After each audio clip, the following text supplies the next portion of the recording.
gentlemen, welcome to Hard Nosed Derby Podcast.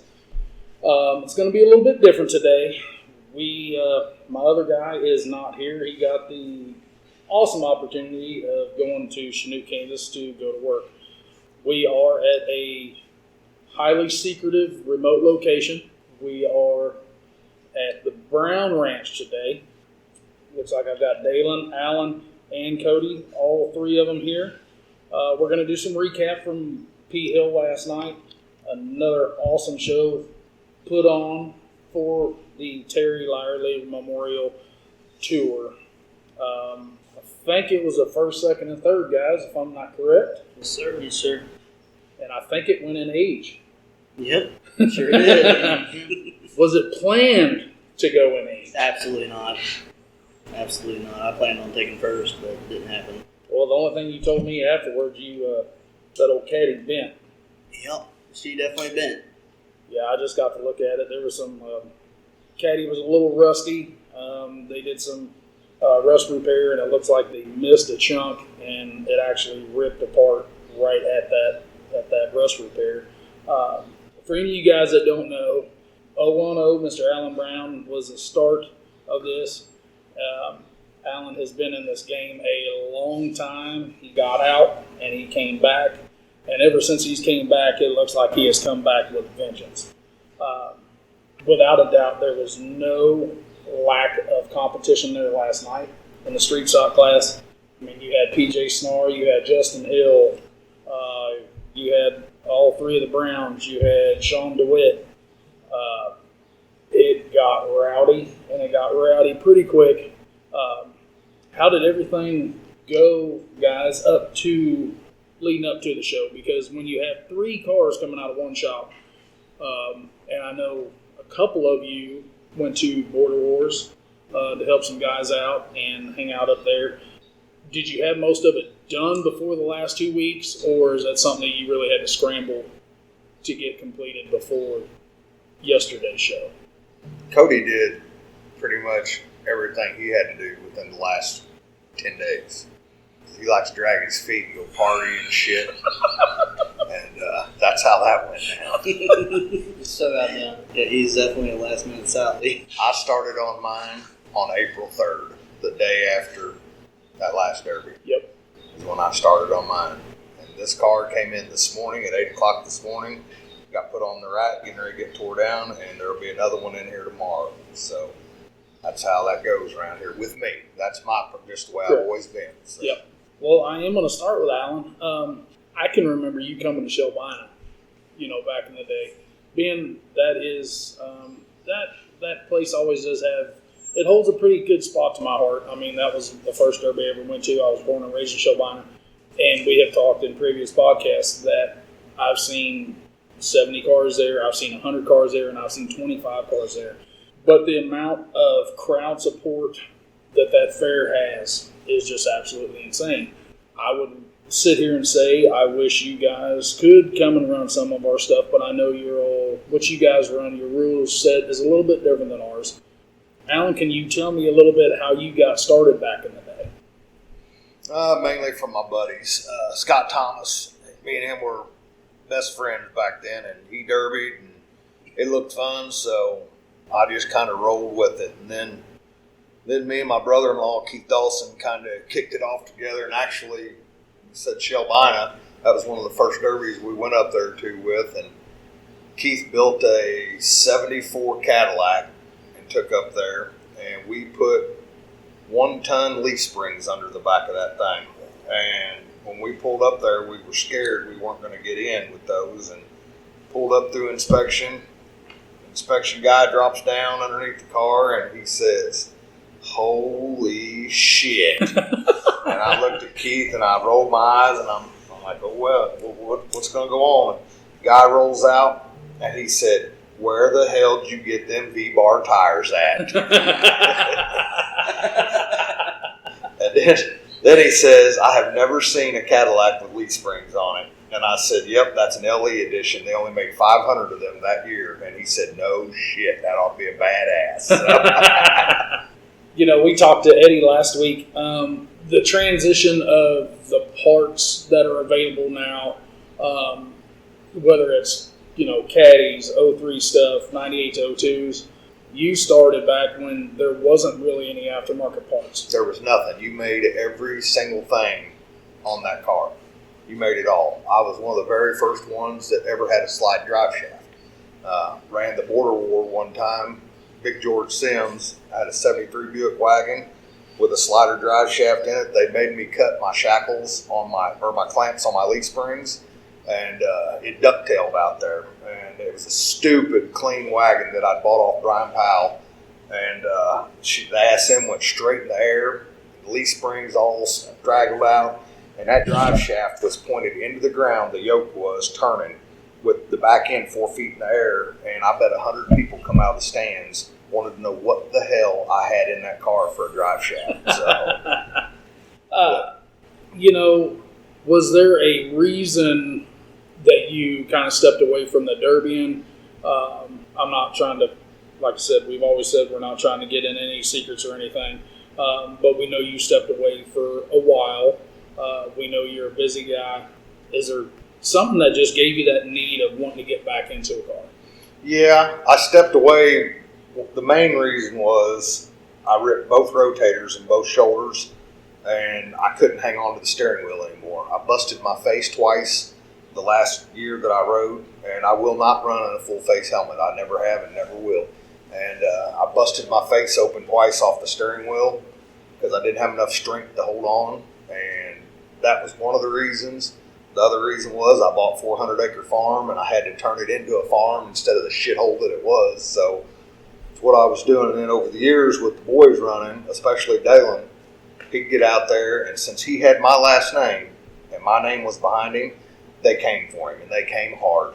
And he had good shit, though, and he handled himself very well. Yeah. But when I'm sitting in them stands and I can feel my face getting red and everything, and I'm thinking, you dumbass, you need to be out there with him. And that's kind of the reason I got back into it like this. Plus, he gave me too much shit on telling me I didn't know nothing no more. And that kind of pissed me off.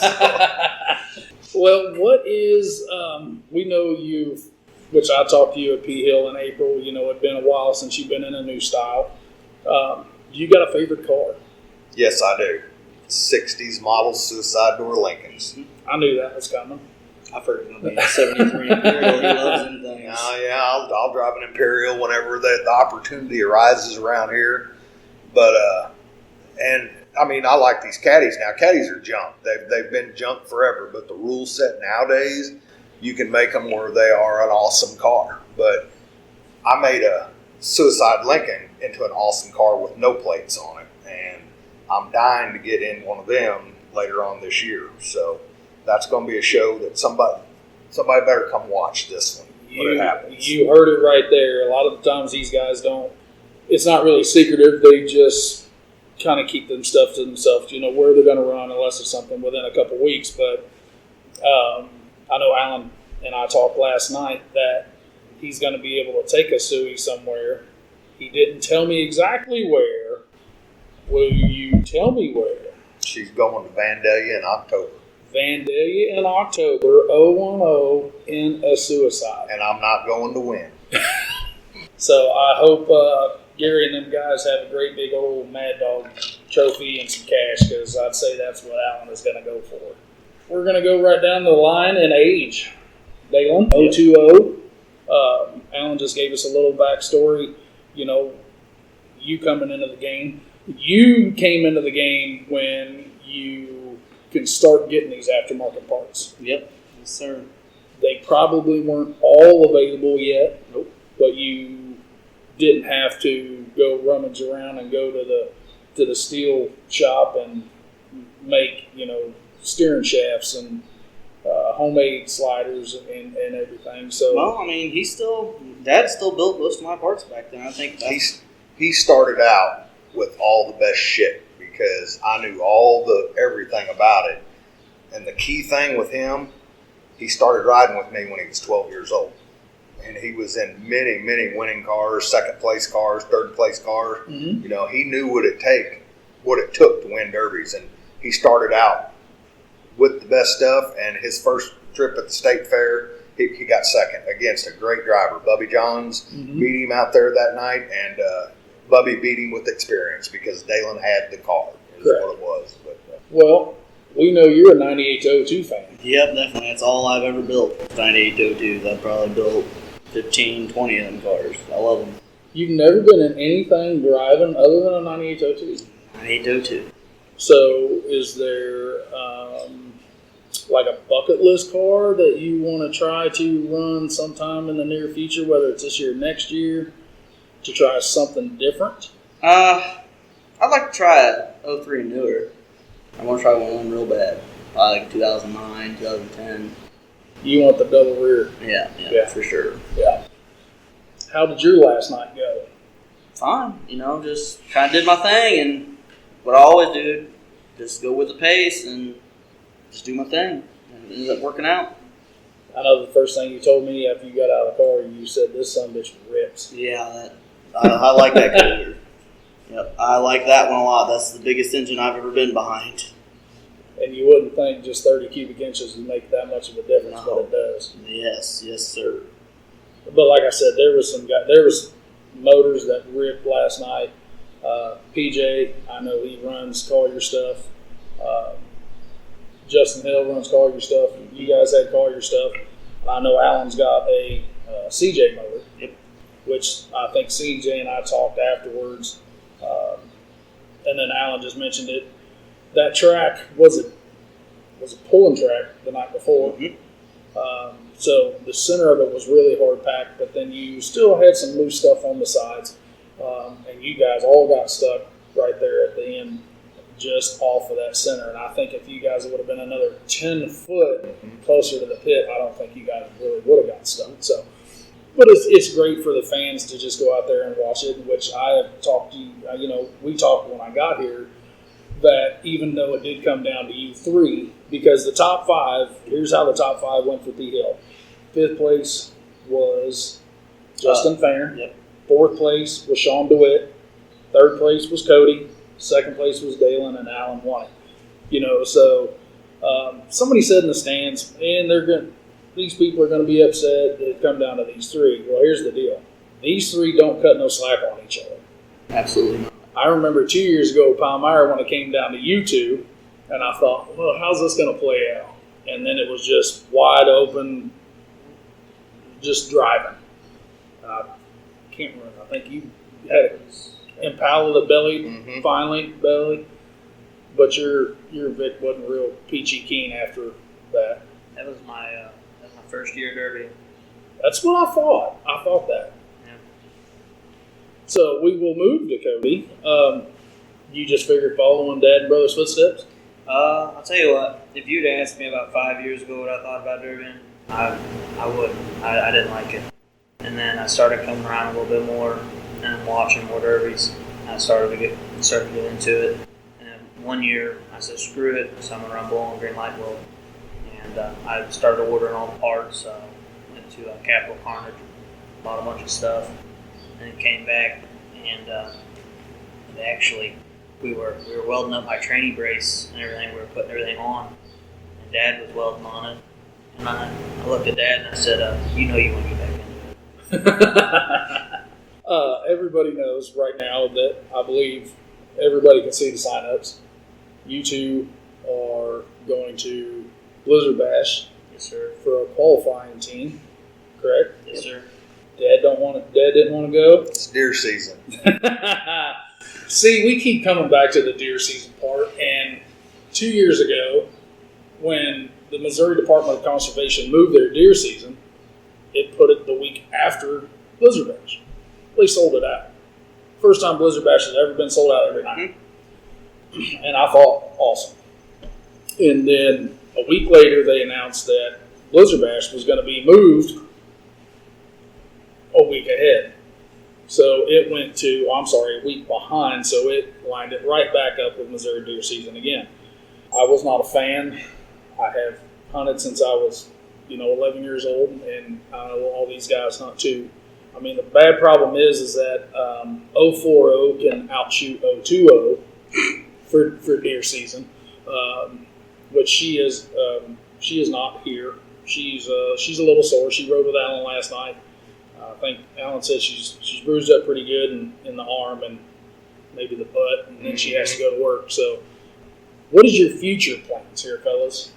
I mean, are you shooting for the big stage where you're just going to hit you through your small shows around, or are you hitting the Blizzard Bash, the Peoria, the Sturgis Team Show, those type of bits? Yeah, we've been getting along and hanging out with Trey and Rob Hewer here lately, and they've been trying to get us talked into doing a lot more bigger shows and kind of getting our name out there and stuff like that.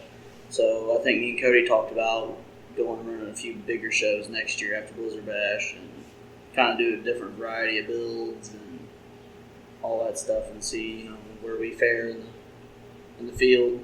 But it seems really exciting to go do that kind of stuff. Anticipation is a lot. Yes. And we've all been in the boat. I'm sure the last month is pretty much sucked. I mean, when you're trying to build these cars and this caliber of cars and this style of build to come out of one shop, what do I got to do to this one? What do we got to do to this one? What do we got to do to this one? Because I know you guys are like the same. You guys are the same as one which we have talked before. You don't want to take a car that's half-assed. Nope, absolutely. You want it right. You don't want something stupid happen just because something was forgotten about. Big checks came home, and I'm looking at the highest bumper award as well. no, it's the little things that'll get you. Well, Alan, what is? We do know you just said you're going to Vandalia and Asui. I've personally looked at this car, and the hood is as high as the roof. We know that one's junk. What's next on your kill list? I'm getting ready to go. I've got a 76 Cadillac that I just went and picked up down south that's really, really clean. And we've already got it stripped, and the body's loose on it, sitting on the frame. So it's getting ready to come down here. It'll be down here by next weekend, but we're going to get some parts out of this one, make sure everything's still top-notch in them, and then we'll get the frame in here, and we'll go through it for probably 2 weeks, upside down, upside right, the whole thing, probably flip it 3 times. Yep. But, I've been accused of cheating all my life at this sport because my shit is right when it comes out of the shop. Particular. Yes, Yeah, yes, that's very, a big very difference. much so. And I mean, nobody goes over our stuff as hard as what those officials do at Pleasant Hill. And believe me, we had to cut shit. If our cars were illegal, they would not have got to run. Correct. Period. And we all had to cut stuff. I was probably the easiest one out of the bunch. I had very little stuff to do to mine at all. It wasn't hardly anything I had to do to mine, but I come out of it pretty easy. But the car before, Dalen and Cody both helped me on it. There were some things I told them I didn't want to do on it. They did anyway, and we had to do a lot of extra cutting at that one. And I told them I wasn't going through that bullshit this time. So, Yeah. we just made it pretty simple. But if you don't put the time into these cars, I don't care. If you don't put the time and commit everything to it, they're not going to roll out and be in the top 3 every single time. So, Correct. I built a 67 Imperial one time. We built it in 4 days in my other shop. That's going and buying the car, that was stripping the car, and that was building it and putting it on the track and putting the bumper as high or if not higher than that Cadillac behind me is. And we won that night at P Hill also with it. And everybody says you can't snoot an Imperial like that in one show. Yeah, I've done 4 or 5 of them like that in one show. But yeah, you drive the wheels off of them. I like I said earlier, I think Austin's got something going pretty good over there.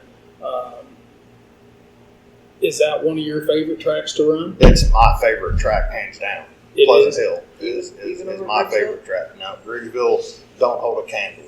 I mean, my first win ever was at Griggsville with some great people. The McAllister boys was running. That was back in 1998 is when that was. That was my first feature win in a monsoon over there. There was probably 18 inches of water on the track with a hard pan underneath it. It was just like he was out there in a pond running around. So, and you know how it is to wear glasses. Couldn't see shit. There was mud, water, everything. And one of the officials comes over and beats on my hood or with the stick on my top of my car. And I looked at him and he said, quit moving. You got it won. And I looked around and everybody's deader than a hammer sitting around. But you couldn't see it. Couldn't see it. You were just trying to go, stay moving. Is that one of the reasons why you don't wear a full face helmet? Because I know both these guys do, with the visor and everything. Yeah, well, I like to stay in touch with everything in my car. And with me running a chainsaw all my life, my hearing's not real great. And I just like to hear everything that's going on around me, red flags, whatever. I can hear them holler, so I just don't like the closure around me. It feels like I'm suffocating in one of them things. Yes. But last night was too much for me with that neck brace on. I've never wore a neck brace in my life, but I would have went probably through a divorce if I didn't wear one last night, is what I was getting through at me. So, which you had neck surgery. That's why I didn't run last year, anywhere last year. Nothing major. I rode with my daughter in the Cadillac that Cody's been running. That's the original Bad Girls Cadillac that I built for my daughter for the Powder Puff. And I rode with her, and she put on one hell of a show at Bowling Green last year with it. And I did get to drive it last fall on P Hill, and we just had some shithouse luck, and the wheel fell off while we was out there. So, that was a super easy run. So my wife did not want me to run with all that neck surgery that I just had, but kind of stubborn sometimes. But we did it, and I told her we was in a big car, not going to get hurt. So that's because we know you don't like those little cars. Nah, You've always said that's when it's time to go get a beer and a hot dog. Yep. We have a lot of the compact guys that we are friends with, and I respect them guys as a driver. We talk about them quite a bit, but Clayton Fernandez goes out and all them guys put on the show. There's some drivers out there in that. They're goddamn lunatics. Yep. And we really do compare those to a big mod car, to a certain extent. There's about as much welding just in half the size. Mm-hmm. Yep. Oh, and I don't tell many people this, but I built one of them little shit boxes one time and ran it at Shelbina. What? And I was in a Chevette up there. And there is nothing that hits harder than a compact car. It is rough out there. And, I can see that out there, but it just... The motors is what I can't handle. Yeah. Monotonous. It sounds like a bunch of steel chainsaws out there, and steel chainsaws suck. It's kind of like meeting that Honda Civic with that 7-inch fork can that tries to pass you in third gear running 70 just because he thinks it sounds cool. But, so I had no clue. As much shit as he gives these guys, I had no clue that 010 was ever in a compact, a Chevette at that. Can we blame that on Keith? Maybe Keith? Yeah, we probably could, because we was drinking beer. We found the Chevette on the side of the road, and it accidentally came home with us. Which, you just spoke a little bit ago. Keith is your brother-in-law. Keith's been running for a long time. Always a heavy hitter wherever he goes to. Is that a good thing where you guys can kind of bounce ideas off of each other? Oh yeah. Keith taught me a lot about frame structure, everything else. Because when George switched to the 80s and newer, Keith owns a body shop, and they've got all the books up there that tells the differences in the frames on different cars. That's how we figured out way earlier which ones were the gusseted frames, which ones to look for, the years, everything different in it. And Keith just, he knows how to make the stuff work because he pulls enough of them on the frame rack, everything else. And, especially the Suicides. I pretty much had them figured out back in the early 2000s. And Keith, I started turning him on to some of my Suicides, and he started running them. And then Jerry, when all three of us was at a track together, we were unstoppable on those Suicides. And I mean, that's kind of how the Suicide got a bad name, and then they got outlawed. there ain't nothing tougher about a suicide as these cars nowadays. They'll get the front wheels ripped off of them just as fast, I promise you. Yep. But and they will stand up just like any other car will. You know, you just gotta keep hitting them. You know, you'll bend them. But I like them because of the weight. That's the main thing. That's just like these Cadillacs. You know, a suicide's even heavier than a Cadillac. So, you know, they'll drive through any other car usually. You just got to watch driving through them close to the ends of the walls or something, because you'll put yourself on a wall after you drive through a car. But stay in the middle of the track and stay moving with the suicide is the best two things you can do. But hands down, my favorite car is a good suicide. Best one's a 61, 62, because some of those didn't have air conditioning and inner fenders were closed all the way to the firewall. But those are really, really hard to find. So, you know, pretty much everything I got 66, 67, and those are the pretty common ones where you can still find them, you know, pretty readily. So. You know, that was, I think we talked about it. I don't know if it was on the last podcast or one before, but I'm thinking it was around that circa 09 at P Hill when there was a bunch of Imperials and Sueys. Cloyd Browning's nephew, Travis Logan, brought a Suey over, and the frame was sitting on the ground. You know, I think the ass end was knocked out completely from under it. Front end the same way, and I mean, that's where it's set. And that was an Imperial that was built in 5 days that we were talking about that we ran up there. Okay. Yeah, so, you know, P Hill is known to be really nasty. Dalen, I know you have ran nowhere near, you know, what your dad has done.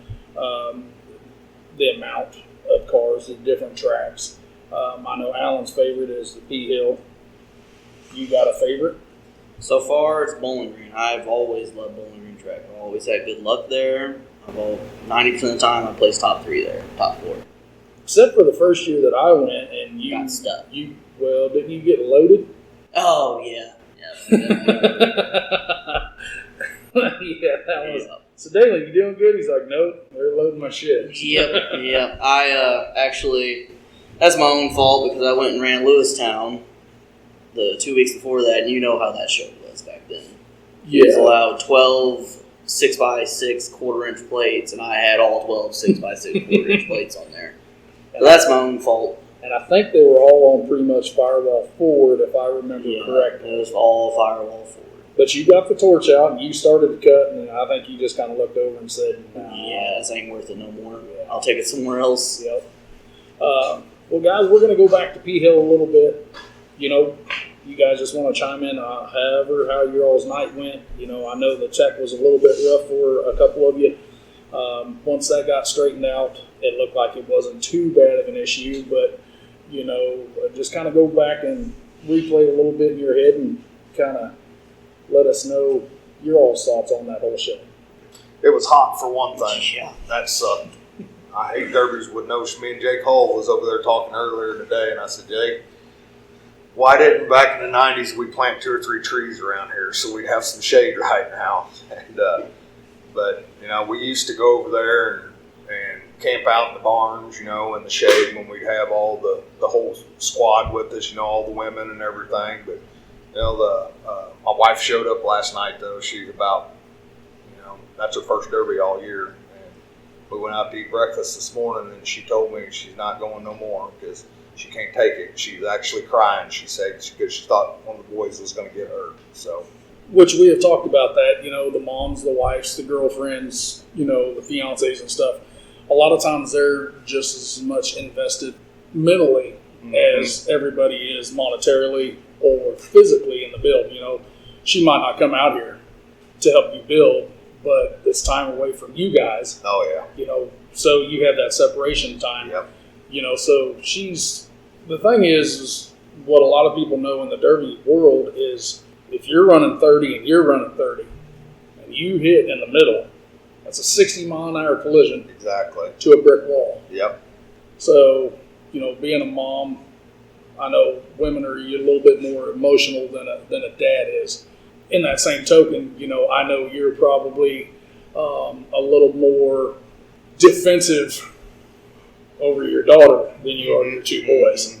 You know, that's just, and I'm thinking the mom is the opposite of that, Yeah. where they're a little bit more coddling to the boys than. Yeah, than no, that's will always. I mean, yesterday we had no issues with anything. There was one deal.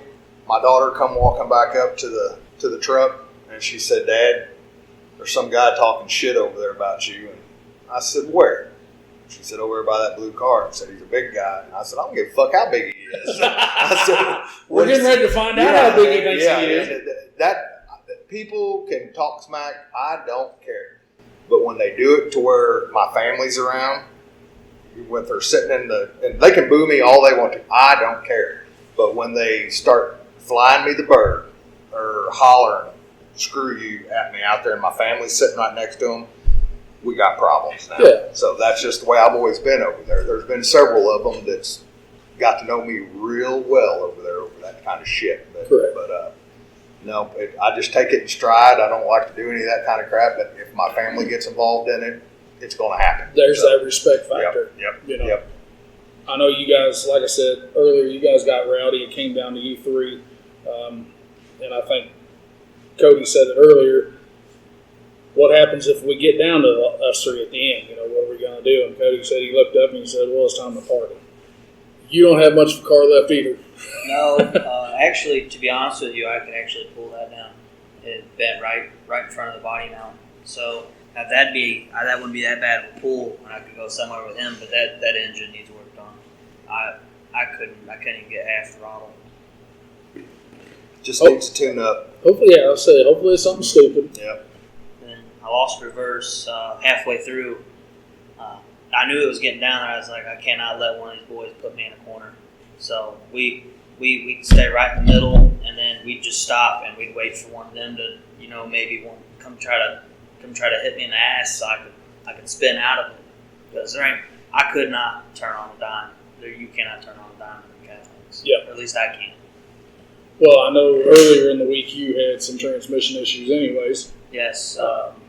Dalen, I was going to get some bodies from a buddy, and Dalen called me. He said, "Hey, man, I just went to go pull your car in the shop, and training's laboring real bad." And I said, "Oh, boy." Oh, boy. And I said, "Is it bad?" He's like, "There's a lot of fluid on the bottom." I said, I figured it was going out. I kind of feel it in April 2nd. It was, you go from reverse would be there, and then forward. It was a good lag. But no, we got that changed out with Dad. Dad and then got that changed out while I went to Illinois to go get a converter, and I came back when I was walking in there, got the transmission out and everything. If y'all heard that, that was actually Alan cracking open a Pure Gold, my beer of choice. We still have Dalen still drinking Pepsi. I actually drank quite a bit of beer yesterday. I was so thirsty.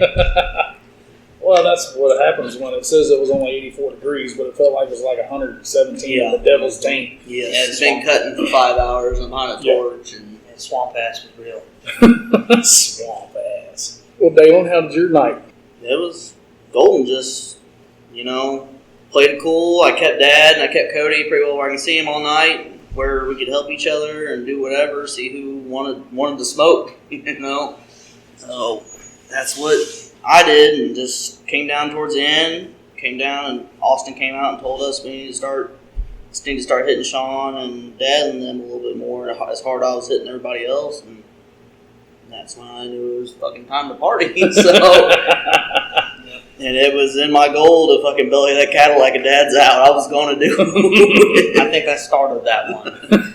Dad was pushing me. I was going to belly one of you two out. It was going to happen. If I didn't want y'all to have the front end, you wouldn't have got it. Yeah, he was pushing me. My car died, and he's kind of pushing me, and I was like, "You just wait till I get this thing started." And I got it started, and it is everything I wanted because I knew he was coming, and I had one rail to him. I said, "I need to line it up," and I got it lined up. He bent a little bit, but I bent a little worse than he did. Yeah. I was in a pillow. That's something last night. Dalen's lucky that Cody's pillar got in the way. Otherwise, that car would have been on its roof again. I almost thought you were going over, dude. I I really felt like did. I was going over. I too. thought, and it's right in front of us. Is it going? Because we've talked about that before. It's the laws of physics. Alan's car was coming up pretty good in the front, So you're actually not pushing this way. You're pushing straight You're up. pushing up, Yeah. and the laws of physics take over, and the next thing you know, you're on your lid. We don't want to see anybody ever get on their lid, but the crowd absolutely loves it. Yes. And then you do what Alan did in April, where he did go over on his lid once, and Cody said, "Not happening." Not happy. No, he actually did the same thing to me. I pulled my passenger's door for him, and he almost took that pillar off. Yeah, and his It's passenger's sitting here, and he was, he's still in one piece, one tack. How does it? 3 cars coming out of one shop, and it's not like y'all are buddies. I mean, I understand you are buddies, but being father and son team, how does that work on your mentality? You said that it was going to be party time when it comes down to us 3. But is there something in your brain that's like, hold on, that's my dad, or hold on, that's my brother? Yeah, man. One saying no, one saying yes. No. Nope, you're getting it worse than the rest of them. That's the way it's always been with us. I mean, everywhere. When we used to run Vandalia all the time or Bowling Green all the time, there was always 7 or 8 of us buddies, and just like the way back in the day, the Orange Cars, the Orange Crunch team, Jeff Betts, Beaver Rutherford, all them boys, we went after each other everywhere we went. But when we went to like Vandalia, and you had 2 sets of Mexico crews out there, well, we worked together until we'd get anybody that was not on their team or our team gone, and then the motors went to life. It was party time then, and it just kind of the way it is everywhere. You pick who you run with, who you're not want to say loyal to, but There's when always you that. get down to it, we're not ever going to disappoint the crowd and break our sticks off. Just put on, not to tear our shit up. We make if each other earn. If it wasn't for that crowd, the sport wouldn't be anything right now. And it's those little kids. That little boy that drew my name last night, he was so happy. The young man that drew my name at the first show, I've been in contact with him since then, and I took him my trophy, my second place trophy from last time, and I gave it to him yesterday. Signed it and everything, gave it to him. It's a whole different thing when you can see that kid's face. Yes. Yeah. And he gets that trophy in his hand, boy. It is like it's Christmas morning, Guaranteed. and he just walked out to a brand new AR-15. Yeah. That reminds me of one of the boys that came up to me last night while we were loading cars. He came up to me, big smile, grinning ear to ear, and he had a Sharpie in his hand. And he said, "Will you sign my trophy?" That was Josh Shetler's boy that won the Pirate Wheels out there. So, Yeah. yeah. That made my day. That made my night. Yep, I like Josh. And that's the thing, we've talked about the caliber of cars that were there last night. Colt Doyle in a 2-door oval window. Nasty. Nasty. Justin Hill, he had a pre-run, but everybody knows Justin, he is no chump. He is no punk. He shows He's done right. Blizzard Bash and Yeah. many times. Yep. And you had Larry Lyerly, who Turned it up. Sean turned it up. Mm-hmm. I think those were the 2 cards that they took to Border Wars. Mhm. Am I correct? Okay. But we all know why this Pete Hill thing is happening, and sitting here in the shop, I know they were really close with Terry. So I think to either win it or be in that top 3 or top 5 or hell even 9th place, is a little bit. It sits a little bit more in the heart, doesn't it? Yep. Absolutely. Yep. Where it's one of those shows where you never really want to take a show personal, because we all know there's usually drama anywhere you go. Somebody's pissed, somebody gets butthurt. But I have not seen, for the 2 of the 3 shows, I haven't seen that. I haven't seen a bunch of animosity after the Derby. I think there was a little bit last night, just a small amount. I don't think it was huge, but it wasn't. I think it was just somebody wanting to get hurt a little bit, But it's with doing what you guys did last night. Is that something that you can always hold hey, I did this for him. Mm-hmm. You know, I did this for him. And Jerry, where he's at, he's not able to run.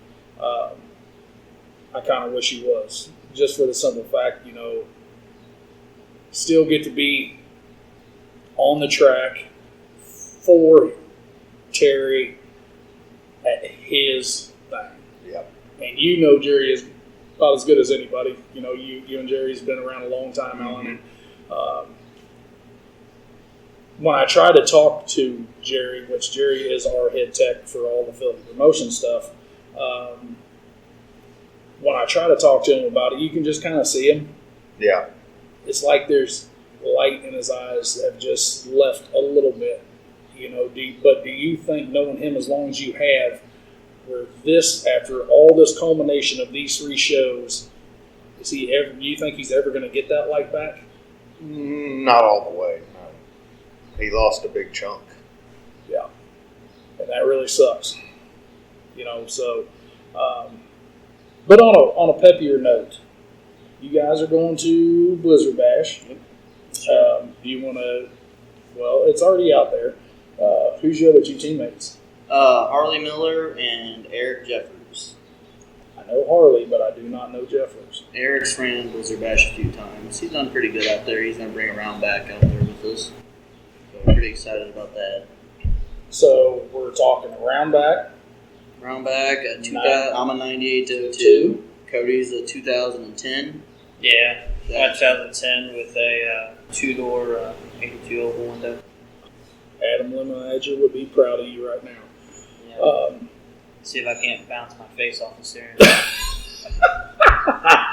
In that same token, Cody does wear a full face helmet, so he's not going to have the same problem as his dad. I'll be at a 5. I'll be at a 4.5 point, whatever I can get my hands on from there. Good idea. Very good idea. Cars out there ain't no joke. No. Because that is the difference. Because, you know, the qualifying teams, I mean, you have rules, yes. Those rules are really wide open. Yeah. What you can and can't do with them. And that is the major difference between an 03 out there and a qualifying team or a national side, what you can do to them compared to what you can do to them around here. I think Austin's 03 rules for his stuff is still factory cradle, factory suspension, factory steering rack out there. You can interchange. You can put your 9802 box on it. You do not have to run anything factory, which, you know, qualifying or national side, you never have to worry about that. But once you get to swap out those cradles, that is a game changer, dude. They're a beast. I've been in them before. Yep. Yeah, back when the 03s did start, you know, we talked at the April show of what you could do to them out, you know, at that point in time. And that's one of the reasons why so many people were letting them run, because of the amount of shit that people were doing to them. Mm-hmm. And I've always said an 03 isn't that hard unless you can cut it. But these 03s now, what people have figured out with the factory suspension and cradle and everything, and not even being able to cut, they are stupid. Yeah. Just like my uncle always said, he said the first person to figure out that suspension. Yep. I think we spoke on it last night. To my knowledge, PJ's got it figured out, hands PJ's got it down. Hands down. 100%. You know, I'm gonna be honest with you, I ain't scared of nobody, but I'm gonna hold on when it comes down to me and PJ. I'm gonna hold on. Yeah. Every time I see somebody or anything like that, I was like, I'm going to get schnared. I always say schnar. Almost spit beer out of my nose. I'm sorry about He that. gets a good kick out of that. Get schnarred. PJ, I like the shit out of PJ. He likes to party. I like to party. That is the thing. I mean, we were actually sitting there last night, and I think it was me and my boy and Justin, and we were standing there, and I think Dakota was standing there with us. I said, well, who's going to light the wig first? And everybody said, PJ. Yep. And the old boy counted it down, and I thought, okay, where's he at? And I know he's one of the first cars to pull in. I just couldn't see what side of the track he was on, and then you heard it. Oh, you could hear him Come. come. Yeah, I was like, well, is he going to take it easy? Is he going to? Nope. PJ's not taking it easy. So we were sitting out there in line, and I looked back over him, and I said, "Do you want me to sit here?" He said, "Yeah, you sit there. I'm gonna go around you. I said, yes, Daddy. Yeah, but that's just one thing. Any place I've ever seen PJ run, it's wide open, no limit. But I think that he's wired into such a way where that's what the crowd wants. Sure. He actually moved to national this year in Bash. He won qualifying last year. That is right. Yeah. That's going to be a game changer right there. Because all the 03s and stuff that you see going out to Blizzard Bash, as we talked before, the imps get to run out now, and one of Alan's favorite cars is the imp too, But he just said it earlier. It's got a suspension issue. Bad suspension. So how many of those did we see where the car is just hard Straight, as a wedding prick? and then suspension off. Gone. Yep. No, like I said, I'm going to build one again. I promise you, my imp will have bounce. So when you take the bounce out of those, it doesn't work anymore. That's one car that's not made for that. And you're going to lose your steering. You're going to lose your, Torsion bar. What good is your car if you can't steer the son of a bitch? It's no good. I don't care how big your motor is, whatever. So that's a lot. That little 1990 Lincoln that I used to run around everywhere. That was a hard ass car. Yeah, the rules were stretched on it. 60 inches of plate, probably had about 80 on it, but the car still would bend, in places. But that car had suspension. It bounced everywhere it went. It drove. You could drive that car. When you hit, it would just flex down. It wasn't stiff where one tire would come off the ground, and that's why that car had about a 4-year lifespan. Because that's my opinion on it anyway. But.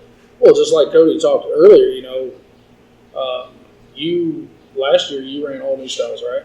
Yes. Well, no. Last year was my first Cadillac out in that lean-to. I built a 1974 Cadillac with Ford suspension on it, and took it to Bowling Green with my brother in the Lightwell. I liked it. I mean, in all the shows we ran, how many shows we ran? 6 or 7 shows last year. I changed every steering box but one derby. Really? Yeah. Just the steering. I mean, if you aren't careful with them, I was new to them. I was trying to wheel around with a Vic.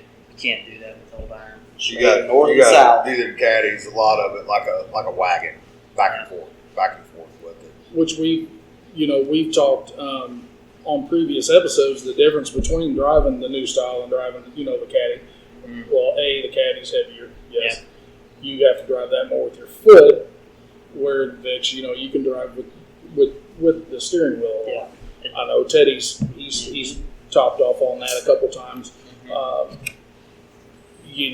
So much more viable in a smaller car. I feel like if you get a good new style on you, and you're in an old iron, and you're a good driver, you got your work cut out for you. Yeah. You got your, but you said the last new style that you were in, Alan, was 12. Mm-hmm. Yep. 12 or 11. We've been 12. No, it was 12. 03 and newer. I was in an 03 with a oval window, 2-body on it, or 2-door on it. I ran a couple shows. My last show was Pleasant Hill, and I won with it, and that's when I quit for 8 years. Quit for 8. Yep. Was it that long? I thought you bought a Cadillac from. You can't count that because I didn't build that car. I bought it. Yeah. I hit a big lick. Fuck it, I'm gonna spend some money. So I bought a Cadillac for $10,000, turnkey, and I thought, what the hell did I just do? I remember. Yeah, I do remember that. Yeah. He made one hit in the side and bent it. Well, Keith come over to me after it had a stock Cadillac rear end in it, so it had like 273 gears in it, and you could run 40 miles an hour. And after that derby up at Palmyra, my brother-in-law come over to me and he said, Brown, you got in that car just like you got out of the last car and drove it exactly like it, except your last car was a 60-inch car with kickers. And you drove that car just like you was driving a kicker car. And I said, you know what? You're right, I did. But it's hard, in that same token, it's hard to break old habits. Yeah. You know, I've been in a cradle car since I got back into it in 2019, and it's different driving a cradle car versus a non-cradle car. You can't just drive it however you want. yeah. You actually got to use your head. I do remember a Snapchat that says this is the first one I've been in without a cradle. Yeah, you can't drive them like that. Yeah. Same car, just took a cradle out of it, and it was not near what it was. Yeah, that April 2nd show, when I seen Dad get rolled over, it just triggered my head. I came and hit him, and we barely moved, and I said, party all night. And by the end of that night, I mean, it moved quite a bit. We pulled it back down, and we put plates on it, and I went back to that derby. And my uncle came up to me, and he said, well, my uncle and Jerry, they said, you're not going to be the hammer you were. He said, you only got about 2 or 3 shots, so you better use them wisely. Well, I mean, I'm still wired in as I got a cradle in my car, and old boy was on the wall, kind of. Is that when you removed his roof sign? No, this was last night. Oh, okay. When that boy was on the wall, I hit him just a little too hard, and I seen the fenders move. I said, we're just going to relax for a little while. And we have talked about that on prior episodes of the concrete to the dirt. On a wall, that concrete we know doesn't bend, where the dirt will actually act like a sponge. That's one of those things where maybe I think we talked after the April show that usually when somebody's going to track somebody, they'll back off just a smidge or they'll ride that brake just to kind of sustain. And you didn't. Not April, no. I mean, it was GoPro footage and your little ass was just bouncing to the goddamn ceiling. And but it never stopped. No. It always kept gaining speed. And I think that's a lot of, being in those cradles, So And that's another thing with me not being able to hear wearing that helmet. That's why I run those cars where I go forward.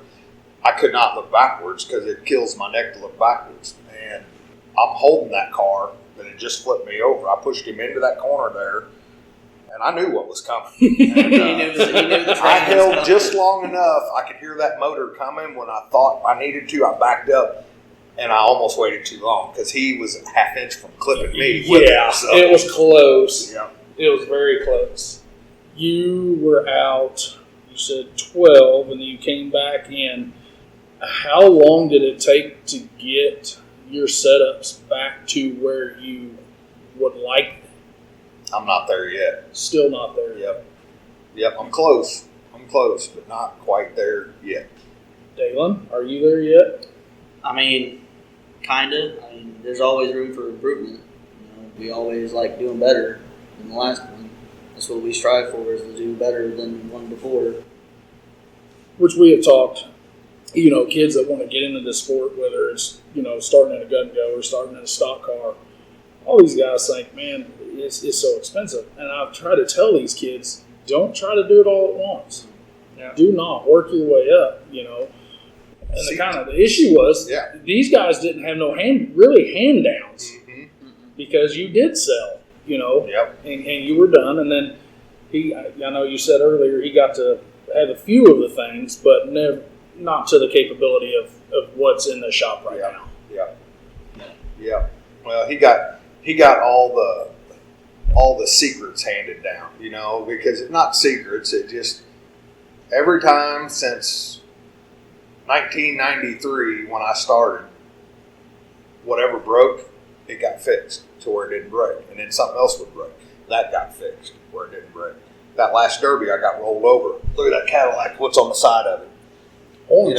Yeah, Well, because I got rolled over last time. Yep. So every time you whatever cost you or could have cost you, you fix it to where it doesn't break.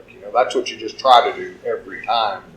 And then once you get all the bugs worked out, you've got it then. But something's always going to break. Something's always going to go out. It's like yesterday. We pull out there between rolling back and forth. It took me 3 times to make it through tech yesterday, and all 3 times coming back, I could smell somebody's clutch burning. And I'm like, what the fuck is going on? It was my pinion brake. And we had take the pedal out of it and shave an eighth of an inch off the bottom of it because it wasn't letting the pedal come back far enough. And that's one of those store-bought parts that you can order. Back in the day, everything was handmade on mine. The cables, whatever. But I saw somebody on We Crash last week asked a question if they were having problems with the brake sticking on a new ski pedal. And the guy said, yeah, dirt will get up underneath there. And several guys said you had to shave the bottom of that to let it come back. That's what we had to do yesterday. We had to take about 3/16 off of it, off the corner, so the pedal could come on back. So, and I think another issue with it, I think you can get them too full on fluid too. And when you get a hot day, it expands and the fluid can't come back into that reservoir right, because somebody came to me last night and said your pinion brake was glowing again out there. So they told me to take a little bit of fluid out of it. CJ Barnes did, and I didn't take it out yesterday, but I think that was the issue out there being in that sun all day long. Yep. Going back on the part with him handing down the secrets and stuff like that, I'll build the car. I know how to do all that shit, but I will not touch wiring. He does all my wiring and all that tedious shit because he's good at it. And I will tell him he's good at it. He can wire all my fucking cars. That is one thing, I can't do. I can't do wiring. I look at a car and they're like, well, you want to wire that? And I'm not touching a wire. Yeah, he's good at making it look neat, too. Yeah. It works. I mean, even on the racing side, the circle track side, there's guys who you look in their switch panel and you're like, oh my God, this is a goddamn hornet's nest. Yeah, and the next guy, you open it up, you're like, wow, that is beautiful. Yeah, we call that hornet's nest Calhoun County shit. That's what I call it. Okay, we talked about Blizzard Bash. What's the rest of the summer going to look like, Cody? Actually, I'm probably going to start on a 9802 for the fall show. Seen how Dalen's did, and we're going to go back to that. And then toward the end of the year, I'll probably break out my Cadillac, an old Cadillac, for the October show. Now, hold on now. I think after April run at P Hill, Dalen told you, hell with a 98 to 02, everybody needs to party in one of these caddies. Yeah. I do remember that. Yeah. So now you're going to revert to... These boys are fools for not running these 98 02s. As young as they are and the way they can build them. I mean, everybody's seen the last two shows how hard those 98 02s that come out of the shop are. Yeah. And their bodies can take it. They're excellent drivers too. So they're a fool for not getting in a $600 car and leave these $2,500 caddies sit to a big show or something to where you can build them. Because, to be honest with you, and this is nothing against Austin or any of them, but these good 73 and 74 Cadillacs that we've got, you're going to waste them. You're wasting that car at those shows the way the rules are. You're better off with a 5 or a 6 all day long. They're not near as expensive as the 3s or 4s are, but they're harder for what those rules will allow there. So, and it just, me, I'm old and decrepit, and so I got to be in the heavy cars. So that's the only reason I'd be in a suicide if they'd let me. Believe me. but that's my deal right now. So if you're listening, Austin, if you actually have something next year, Alan says to let suicides in. he might pay you for it too. Come spring, I think I'm going to try out the 03 Life. The 03 Life this next spring. I'm still going to be in a 98 02. That's what I figured. I figured Dad would be old iron. Then will be a 98 02 since he's got those things pretty well dialed in. Yeah. And then I'll start fiddling around with 03s. I kind of ask a lot of these guys, 3 really separate cars here in the shop right now.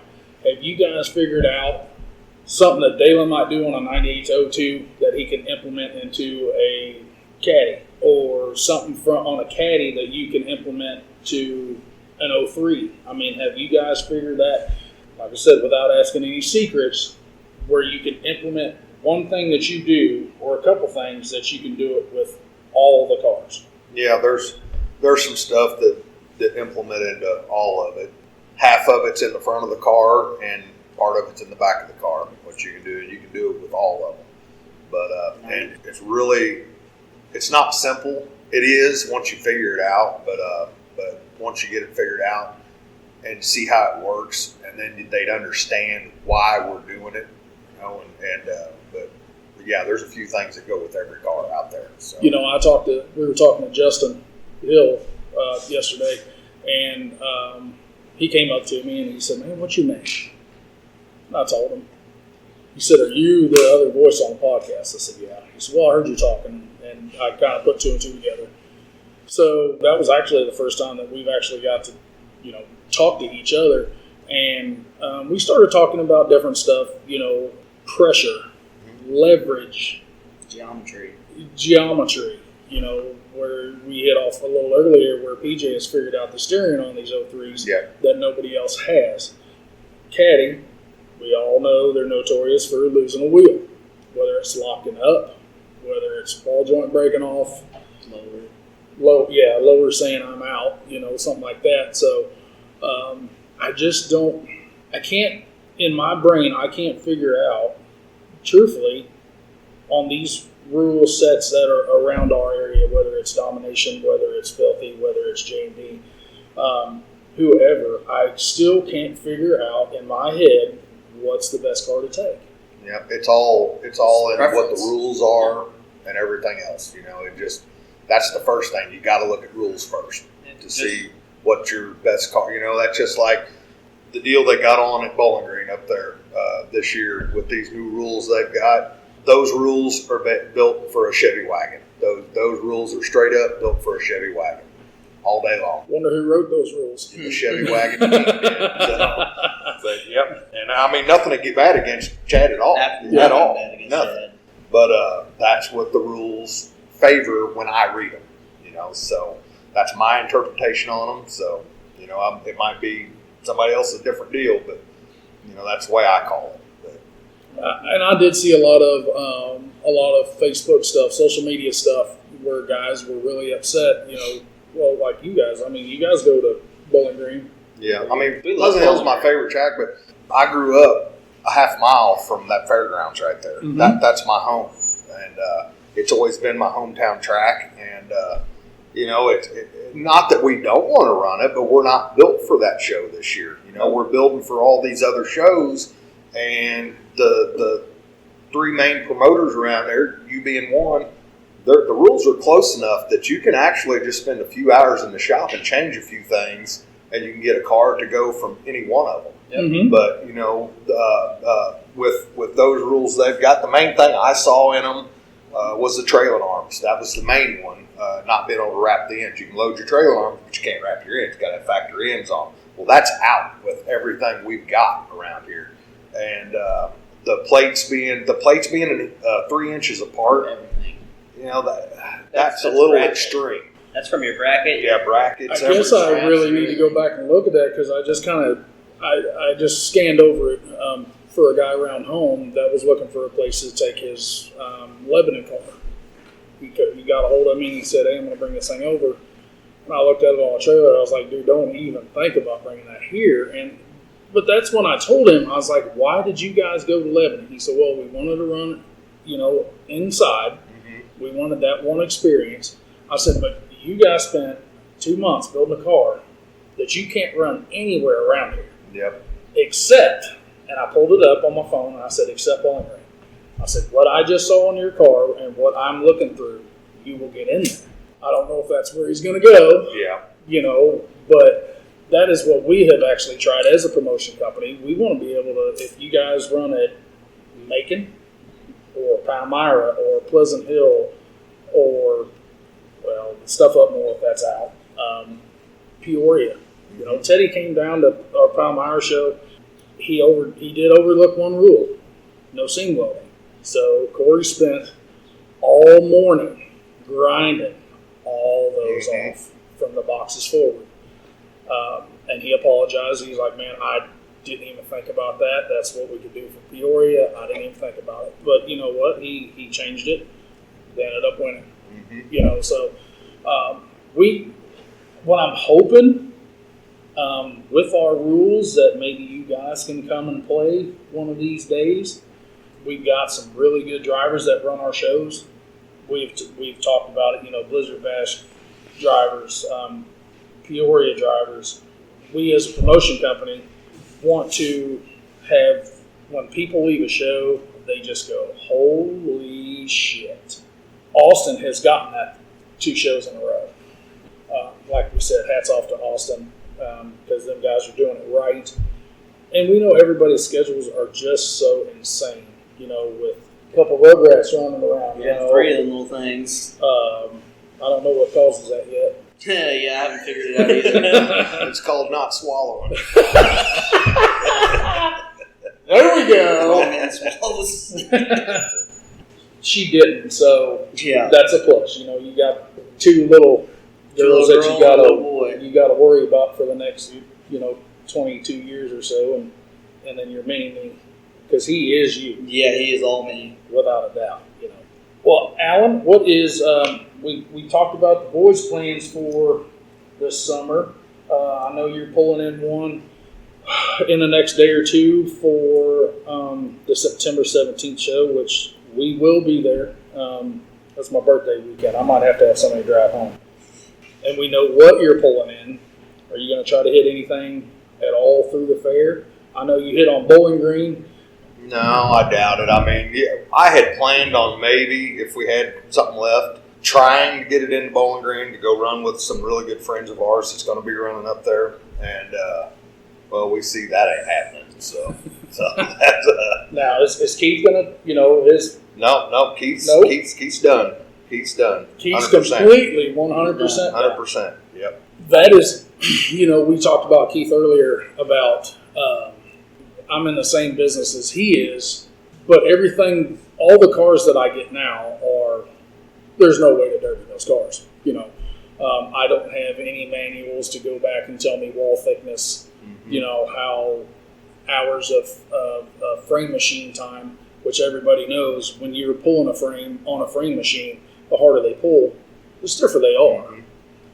Where you hit on earlier, where you guys can figure out which frames pull the hardest, the wall thickness, the tensile strength. I mean, because now everything is ultra high strength steel or high strength steel, and you really are never going to be able to pull those. You just replace them. Yep. No chance of you ever getting back in a compact. No, that shit ain't happening. Not unless I got to jump in one of their cars with them if they're flipping me off.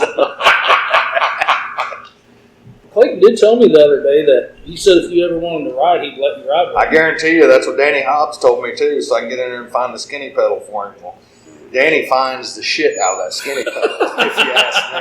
So, but now back to schedule.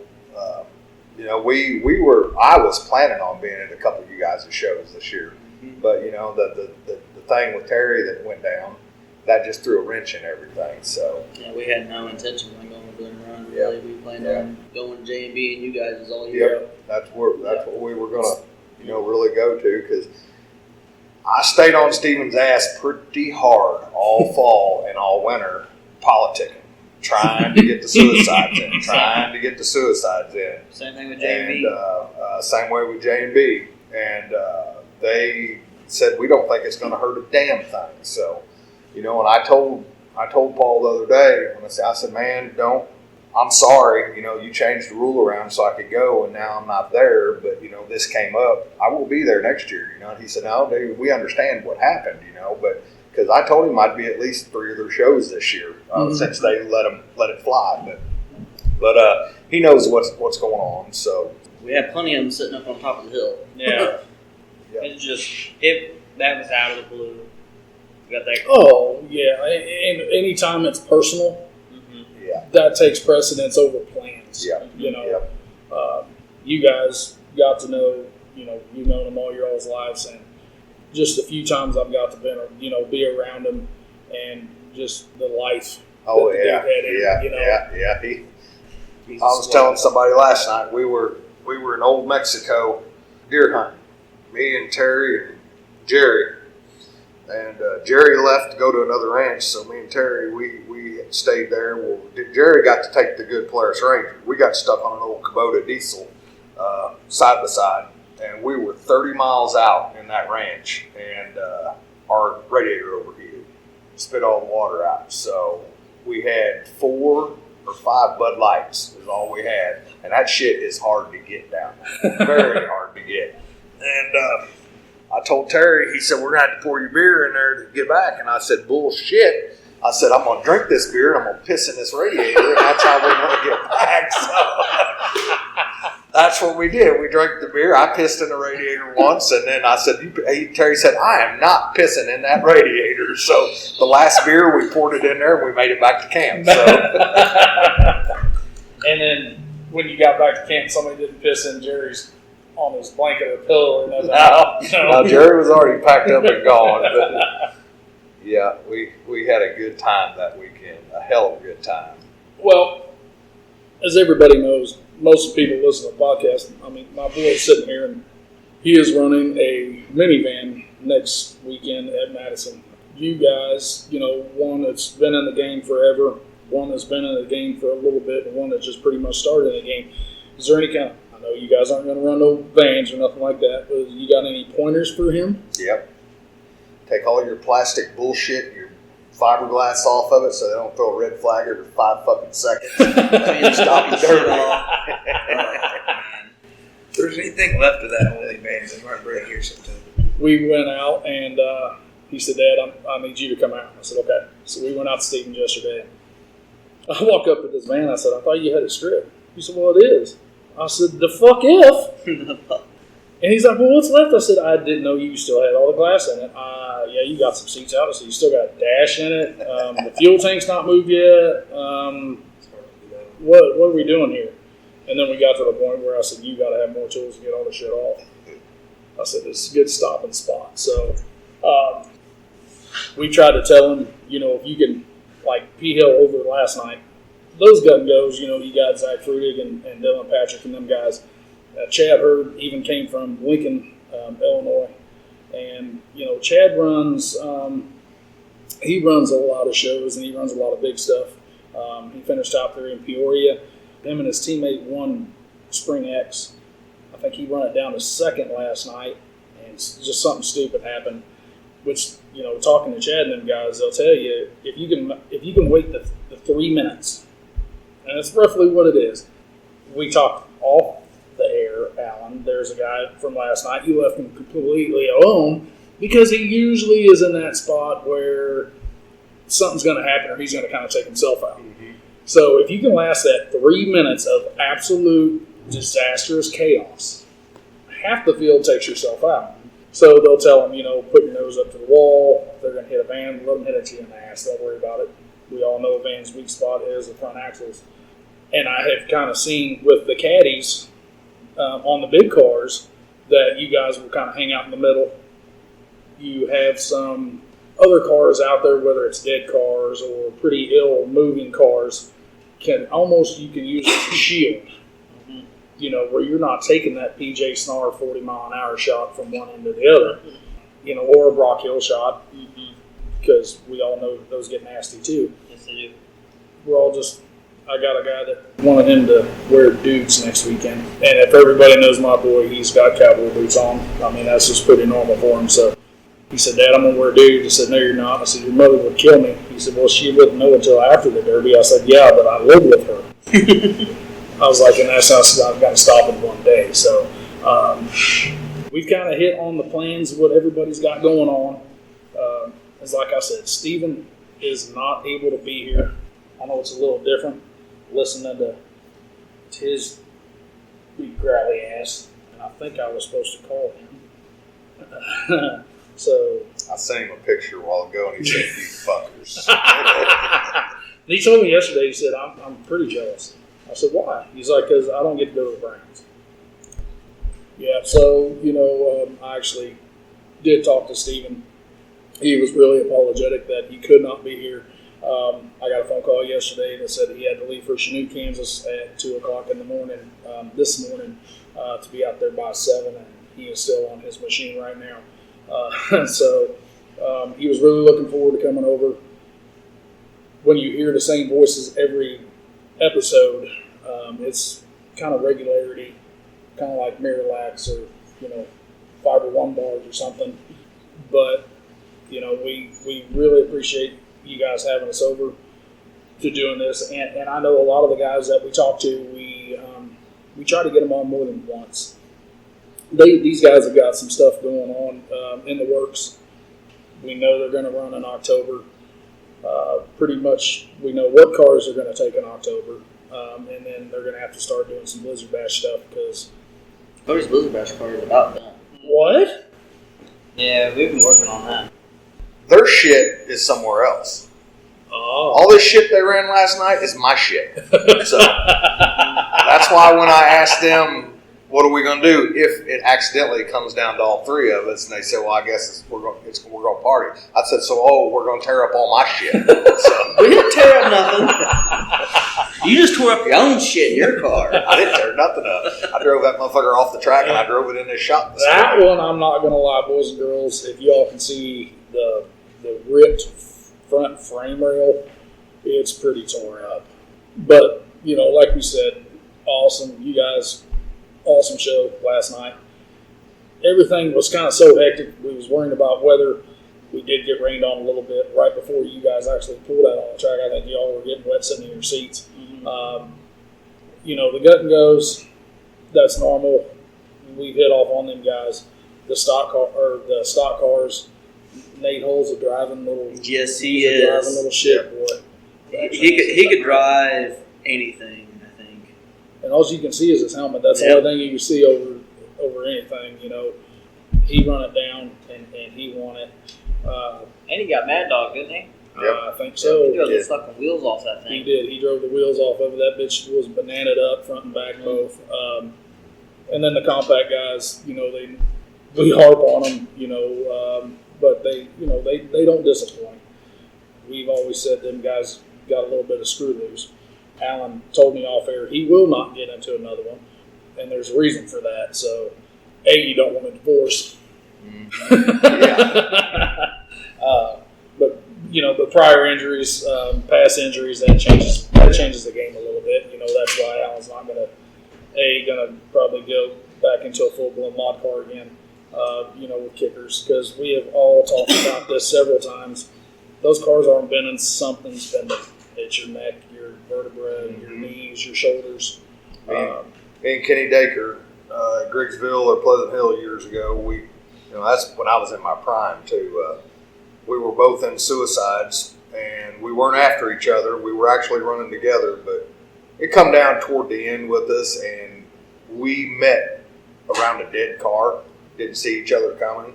Both running about 25 mile an hour and hit head on, and it was like you took a pencil and drew a line straight down the middle of my body from my forehead all the way down to my groin, and my whole left side went dead. My arm fell down in the door, between the door and the cage.